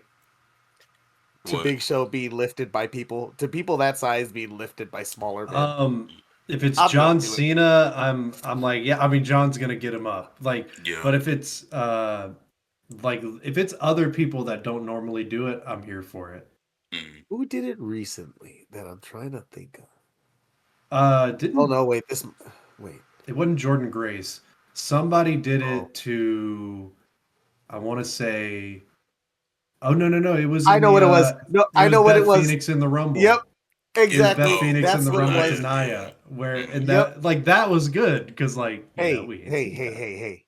I know that you're waddling around in my brain right now, but get out of it because that was weird. It's very you knew exactly what I was thinking about. I was thinking it too, leading up to that. Right. Simpatico. Oh, what a. I'm gonna take a picture, a page out of Chris's book. I'm just gonna put a move on this match. Just another the main event burger. There's a main event. I forgot there's a main event. Yes, I forgot. Oh boy. Yeah, Bobby Lashley in this looks like he's running at 4x speed. Like Yeah. at one point, he tries to get Finley up for a power slam and over rotates him because he was just throwing a grown human being around like he's a sack of potatoes. Nothing. And I don't know if it was supposed to be a reversal spot, but Fit turns it into a reversal spot. Let's see here. That Hornswoggle spot, like, I don't know what what Fit Finley was expecting to do. He just runs. He runs at Cena and Lashley with. He's holding Hornswoggle in like the reverse World Strongest Slam position. Like imagine you got him Face World out, Strongest Slam, like but he's flip, facing but face out, out, right? face out. Yeah, Yes. yeah. He's face out. Yeah. So he just accepts the worst spear of all time as he tosses Swoggle over to Cena. Okay. And like later on, Lashley, he's this entire time he's like moving so fast, which is funny because they do a double shoulder tackle spot at the end where like they both him and Cena try to hit show and he's late. He's late to it. They mistime it completely. I'm glad you bring this up because I thought about this when we watched it earlier today when you were taking notes, Darrell. I took a mental note and I'm glad I remembered it. It's funny how from 05 to just after 05, Big Show just looked lost in the ring. Like it lost. You know, that reminds me of when we were watching Rumble 2018 in the, hidden first episode that never happened. Where Kane looked lost in that triple threat. Right? Okay. It's like they hit a certain point, and also like Big Show is extremely like, you know what? I'm not a small guy myself, but he was a massive dude at that point. Like his knees looked like they were crying. Yes, that Cheeseman. But yeah, this didn't even not even a blip on my radar. That's what it gets. It gets You didn't take any blips. fucking notes on this, so I know you're gonna give it a negative rating. Yeah. I had some fun with the match. Oh wait, I had some fun with the match. Like Sabu's bits were really fun. It's always fun to see RVD. I ended up giving it 2 3/4 stars, like because I had a better time with this than most of the other matches I'd seen that night. Yeah. Yeah, that's a very low bar to cross. I'll be honest. I probably enjoyed the Legends match more than any of the things I've watched so far, and and it is 99% because Arn Anderson came to ringside, and that is it. That's it. Also, he did this. The shine of none of the matches went long was still on when you first watched that match. You would think, this is quick. Yes, everybody got the stuff in. This is how the rest of the show's gonna be in. And it was not like that at all. No, we got their shit in. Cheese. I'm gonna say a move that Bobby Lashley might or might not have done in this match, and I'm gonna ask you to tell me whether or not he did. Let's play Bobby Lashley's moveset. Did he hit a drop toe hold in this match? This is 2006, Bobby, so he's still not good in the ring. I'm going to go with no. He gives us a massive shout out and hits a drop toe hold to Big Show, of all people, in the corner. Amazing. Darrell, when you eventually come on camera, you better be wearing that Hurt Business. I will be. Just in his honor. Sure. No, you got to wear the Dwayne Dedman jersey. Actually, I'm gonna stay camera off the whole time. You're just gonna get a drawing of me. I'm gonna get somebody to draw me. Yeah, I'm gonna go the John Blood route for sure. We'll get Luke Garvey. Yeah. So next we get Batista and Booker for the World Heavyweight Championship. Like we stated earlier in the night, if Batista lost his match, he'd lose the chance to ever win the World Heavyweight Championship, which would have devastated Vince because that was the only belt he would put on Batista until like 09. But that's a real good point. So Teddy Long comes out to start this match. And Anthony, I know you have a note that I wanted you to get off about Teddy Long here when he comes out. Oh! His head is so much smaller than it was in World War III. It's so much smaller. It's like somebody put a hole in it and like it deflated a little bit. It's so weird. Like that's not the same guy. Like if it is, somebody ripped the other Potara off his thing and he split apart, and now there's two Teddy Longs and one Teddy Longs. Darrell, you're the only one who gets that. World War III Teddy Long is not coming out to Mac Militant. This dude is coming out to Mac Militant. I'll go ahead. I'm gonna say this. He absolutely killed it when he beat the shit out of Eric Bischoff in Survivor Series 2005. We'll never know. But I do know because I watched it and it was so much more fun than this. Teddy comes out and he basically about this match real quick. It's so weird to see these people in this time period because Booker's about to be gone. And then Batista takes an extended leave after. Does he get hurt? No, because I know he disappears for a little bit, doesn't he? Or I think so. He has the match with Taker for the World Heavyweight Championship at Mania 23, and I think he either got hurt or something like that. I can't remember. That's in. Yeah, it had to be in 07. Okay. But this is the transition from him having hair to no hair. Yeah, this is when he shaves his head. It's around this era where he shaves his head, and it's like huge transition period for him, at least in my mind. So when Teddy comes out, about to be in TNA. Says, holy crap! Yeah, Teddy says, "Hey, since Batista's putting so much on the line, if Booker T gets DQ'd, Booker will lose the championship as well, so that he can't just like DQ himself and then." Fuck over Batista in this scenario. Because Booker had been doing that in this run. Like, he would use the count out, he would use the Royal Scepter. Yep. This is a legendary run for King Booker. Like, what is it that oh my god. He has this is the definitive rivalry though of this run, right?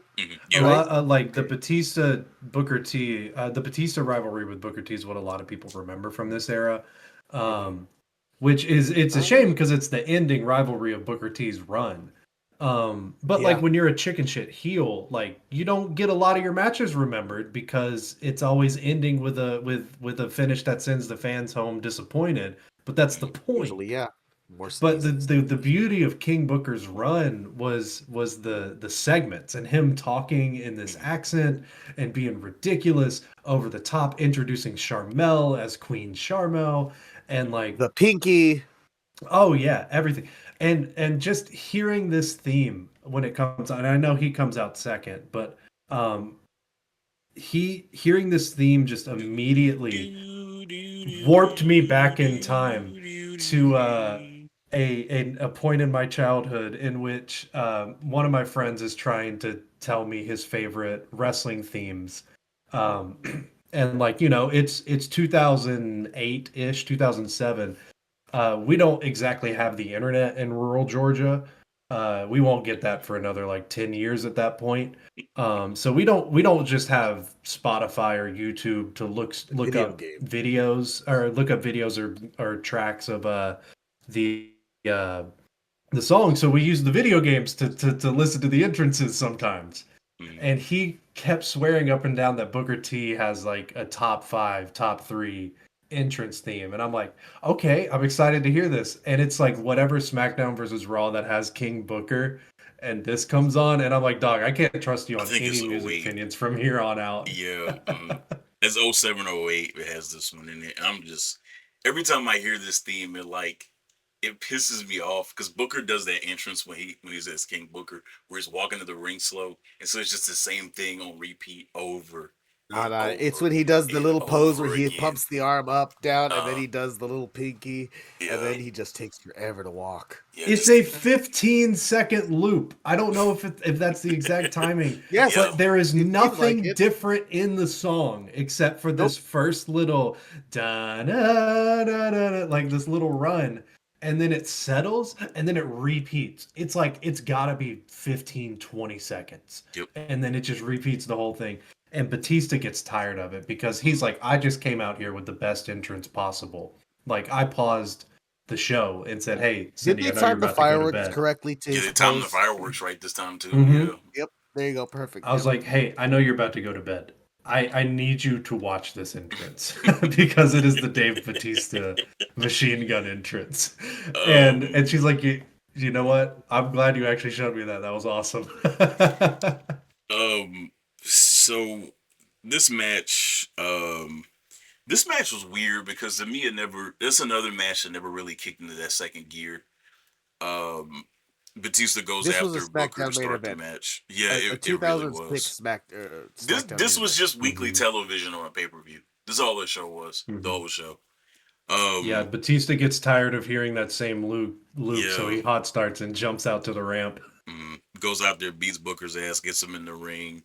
He goes for a Batista bomb early, but Booker T rolls away. And he's about to walk off, but Sharmel's yelling to him, hey, if you do this, you're going to lose the belt. Don't lose the belt. So Booker gets back in the ring. I believe Batista's going for some power moves to start the match. Then Booker hits a nasty. Batista takes a stun gun weird on the ropes. That looks nasty. Then Book hits a nasty guillotine on the bottom rope. And Batista makes a funny sound. Yeah, he starts fucking. He does that thing where he sells and he's doing like heavy breathing and yelling, and it always sounds weird. Then Booker T hits one of his sidekicks. Go ahead. Yeah, it reminds me of remember when Shane McMahon got beat up real bad and was making that noise on the fucking ground? diverticulitis shame, and he got beat up by fucking KO and Cena. It reminded me of that. Yeah, Right in the diverticulitis. yeah, when he got thrown into the fucking into the toolbox backstage. Yeah, I have a fun fact or a few to share that this match is making me think of. This championship started the year in the hands of Kurt Angle. Oh yeah, yeah. And just 1 month before this pay-per-view, he is in TNA. Yep. Yep. And then shortly after, Booker will be there too. And then Eric Bischoff and Hulk Hogan show up. Yeah, we don't have to talk about that. Buddy. Well, yeah, I'm pretty sure at some point we're gonna get to it. We are gonna.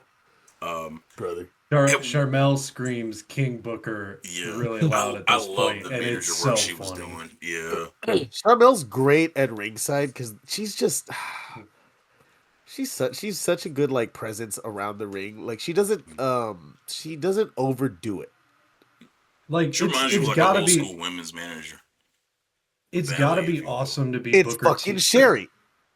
It's got to be awesome to be Booker T at this point because they're like, hey, we're going to make you the king of the ring. You get to be as ridiculous as you want to. Take your wife with you on the road 20 foot. Like, yeah, you get to have your best friend and love of your life here at all times, hopefully. I hope they have a happy marriage. Also, we're going to make you world heavyweight champion too. Like, it's got to be awesome to be Booker T at this point. I mean, not like 15 minutes from now, but you know. Yeah, Darrell, you mentioned right now how she's a real good like women's manager, just like traditional, like old school. Well, and like Booker should know a thing or two about that. Like, he was managed by Sensational Sherry. Like he knows. Like I'm sure, like that really helped a lot.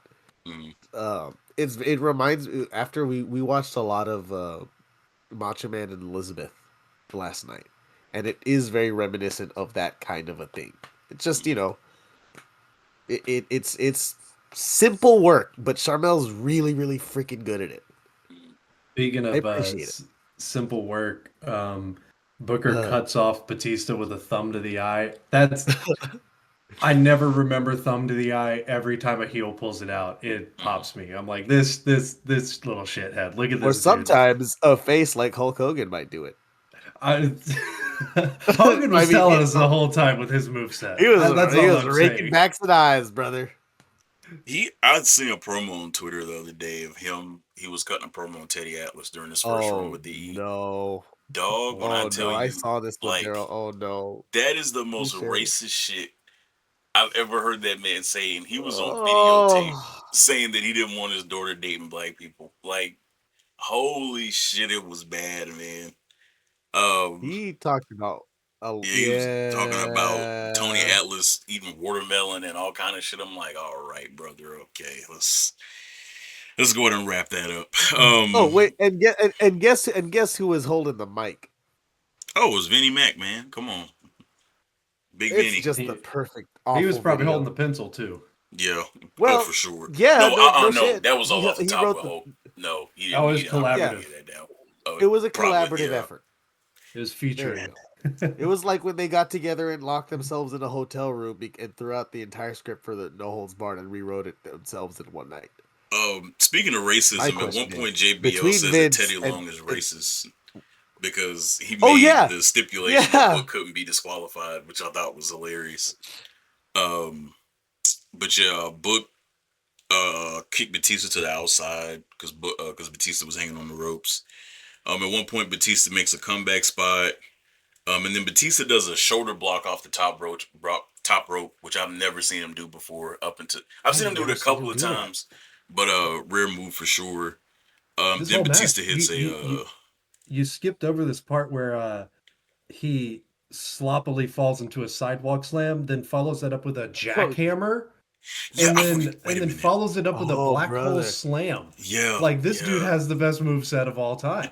he was doing Like it's all finishers. I'm gonna yeah. hit you sidewalk slam, jackhammer, black hole slam, and then go to the He's top rope. he simultaneously knew the past with the jackhammer, the future with a black hole slam, and then like also the present with his shoulder tackle. hmm Batista, a man of time.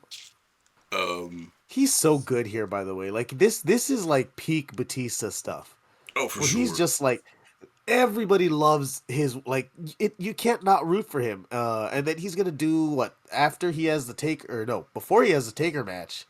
Doesn't he feud with Shawn, or is that before or after Undertaker?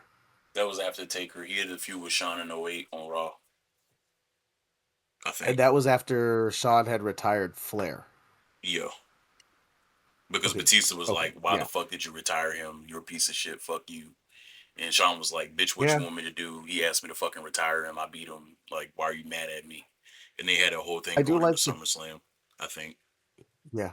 Okay, yeah, okay. So that's when that happened. But Yeah. I do like that they brought up specifically that hey, Booker's been doing this and that, and he's been cheating this way, and Mm. I always like when they throw out, well, yeah, well, Batista was taught by Ric Flair, like the Yeah. dirtiest player in the game. That's always a nice touch. It Anytime they was at reference evolution. it was at this point in the match where I noticed there's a dude like a couple rows deep in the crowd with Horace Hogan's goatee. They I should don't have know if Horse y'all saw Hogan on this this fucking dude. pay per view. I don't know why I it took did me into the what? main event to recognize I this missed him. dude. There's a dude with a hat and I think he's got a hat. In my mind, I may have given him a backwards hat. But he's got Horace Hogan's goatee. He's about like 3, 4 rows deep, maybe five. And Wait, did you I say Horace notice or him Hulk? Horace Horse. Hogan goatee. You know, Okay, the okay, big okay. thick Just John, like that no, thing. I just wasn't sure if you. The first time you said it, I heard Hulk, so I was like, oh, okay. How did I No, not notice that? Horace, the better Oh, one. even better. Yeah, the better one. Stone Cold Horse Hogan. Oh, Yeah. nobody's moving like him, man. Not in that era. Gold chain, jean vest, Yeah. That that khakis, dude in the crowd had it locked down. bald Like, head. I Come agree. on, man. He was a but he was a fan of just good old WCW He wrestling. was the whole Horus yeah. Hogan versus TCB storyline, man. How could you forget it? Come Oh on. my god. But yeah, Oh my god. Batista No, hits it wasn't TCB. It was Fu. What was it? FUNB. Fuck you, New Blood. Remember? That was it. Yeah, yeah, yeah, yeah, That was the yeah, thing. TCB was later, yeah. unfortunately. Um, Batista hits the belly to belly to Booker, yeah. hits 2 clotheslines, a Yeah. corner clothesline, big boot, throws him into the steps, and this is where Batista gets on the top rope and like, I wonder. It's like as if the person playing the Oh, video game's like, I wonder what Batista's top rope move is. Hits square, does the diving shoulder tackle. And it's like, oh, that's what it is. Mhm. He hits the spine buster, gets a kick out, and then I'll let Darrell take it from here. So then he hits the Batista bomb, but Booker gets to the ropes and he gets his hand on the rope, which I thought was a cool spot. And then yep. Charmel comes over and she throws Booker the title. So then Charmel gets into the ring and she's going to distract the referee and Batista, so that once Batista walks away, of course Booker hits him. Batista looks like he's about to hit Sharmell with the Batista bomb. Then he doesn't do it because women's rights. And then Booker is about to hit Batista with the belt, but Batista hits him with the WWE SmackDown vs. Raw gut kick to get set up the finisher. And then Batista grabs the belt. Did he press the pin? No, Yeah. he didn't. He used his dirty takeover that he had on what is it, SmackDown vs. Raw. There you go. Anthony's favorite game. I stayed home from school to play that game, but I should have known it was bad when I saw the very poor cover, and like all of a sudden just ECW stamped on it. Yep. Like in an awkward position too. Like really awkward. But Batista notices that the referee is still distracted. Yep. This game's amazing. Booker. I don't care what people say. I love 08. No. I played that game. Look, I played that game so much because I was younger. It was like my first Same game here. I got with my PSP. But every time I go back to play that game, I'm like, brother, oh my fucking God. Don't forget, man, 06 and 07 had just happened. So what was I supposed to do with this pile of shit? And it also had Tommy Dreamer in it, so that's negative stars automatically. Brother, come on, man. You're too harsh on Tommy Dreamer, man. For those watching the video at home, also Undertaker has like a 6 head. Of course, this is what I'm talking about, though. Of course, you have that damn cover. Of course, you still got that damn game. But like, this is what I'm talking about. Like, Undertaker looks like he just doesn't like. I don't know, man. Whoever made that cover should die. Anyways. But let me go to wrap this up. So Batista notices that the referee's still distracted, and of course, you're going back to Booker has screwed him over every time he had challenged for the title before. So Batista gets his get back, he gets his receipt, his Booker with the title, throws it out of the ring. 1, 2, 3. He gets the victory. Batista's the world champion. He gets to celebrate with the crowd, and then it kind of just cut off in the middle of the celebration. Yeah. He gets the fireworks, and it's like, yep, we're going home. That's it. Yeah. I remember looking at the timestamp with like 20 minutes to go, and this is like around the time the entrances are happening.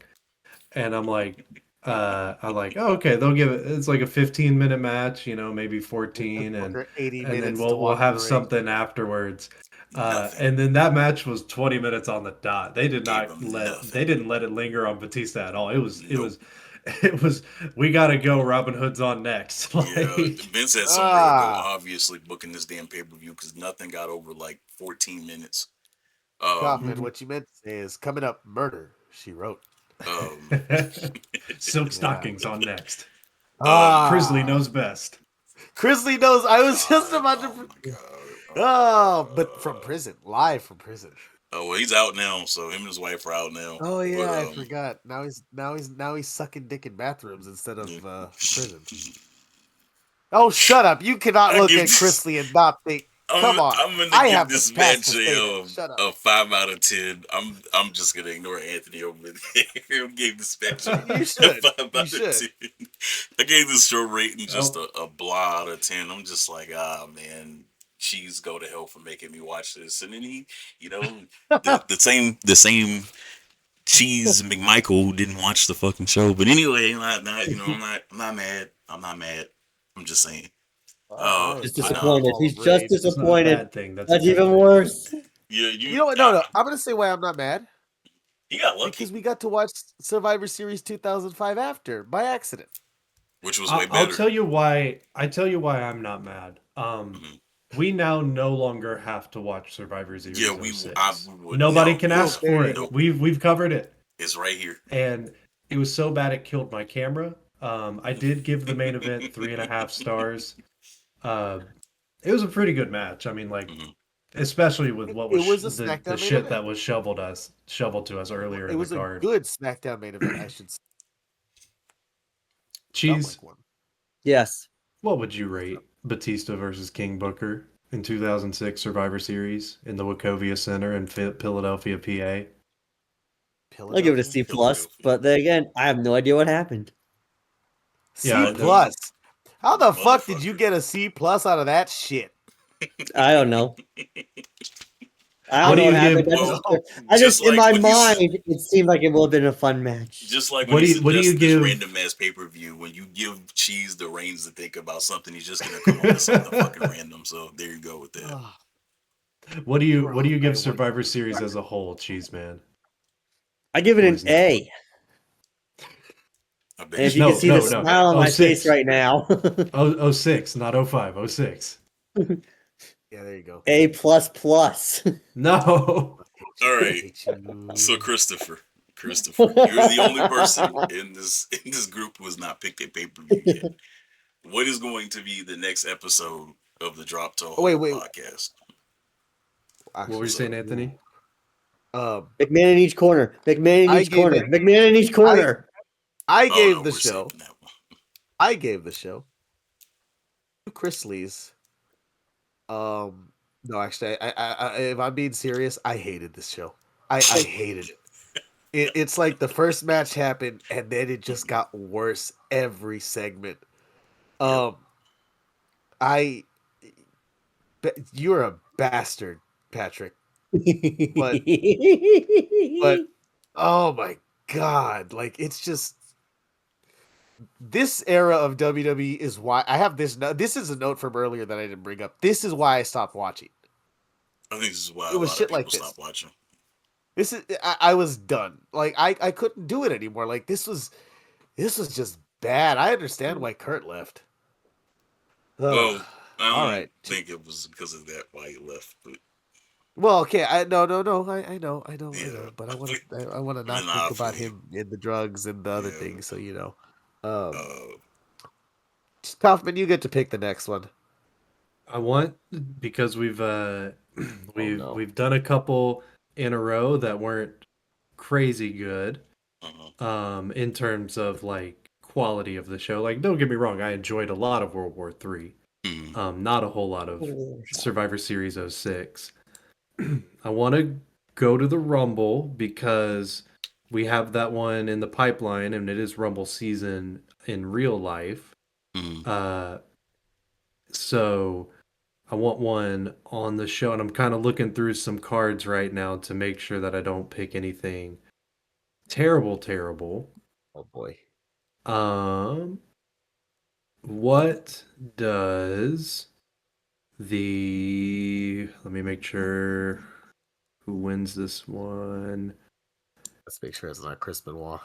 Yeah, that's exactly what it was. That's what I'm checking to make sure. 2004 is the year you want to avoid. Okay, don't worry about it. I got you. What? I mean, I don't want to step in. Go. 02 and 03 are fun. I was gonna go with 02. That was the one I was thinking of. Yes, perfect. Absolutely. We're talking about the 2002 Royal Rumble. There's no reason that I don't want to talk about it. We're gonna go to the Phillips Arena in Atlanta, Georgia, for the 2002 Royal Rumble. I'm about to globally localize this Rumble. This is the YouTube video. Oh, I cannot wait for this one.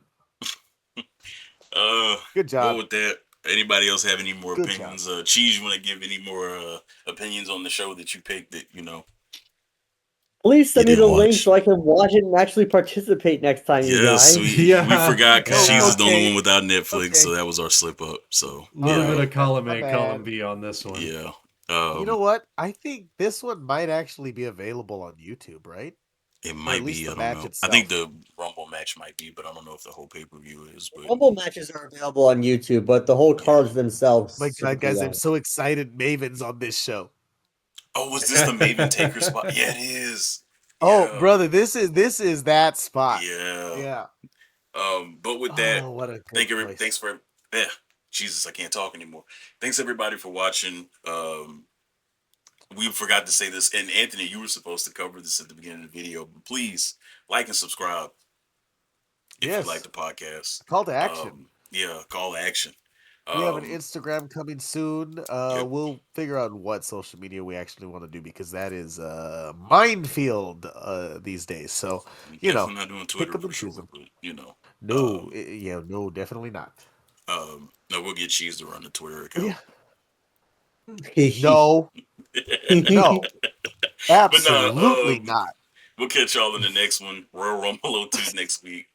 Peace out.